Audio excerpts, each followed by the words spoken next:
Well, and vendors, yeah. Yeah, okay. Tell me about this approach at your agency. I'm going to get I didn't have time to look up the correct term. I think of it as statistical discrimination. In other words, you look at a set of numbers, and if there's a disparate racial impact, you assume discrimination. Do you understand what I'm talking about? I think I know what you're referencing. Yeah. In our laws, you guys do it all the time. I don't know if we do it all the time, You but do it a lot, don't you? I don't think so. You don't. Do you believe in that approach? Well, the regulation that implements the Equal Credit Opportunity Act specifically has provisions around unintentional discrimination or discrimination where you don't have hard evidence. So you think there can be discrimination without intent?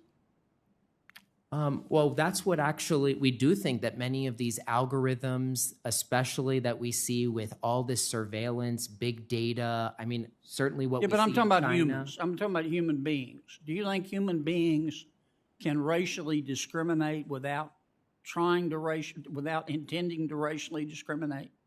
I think that's a philosophy. I don't really understand the question, but the question is if the outcome.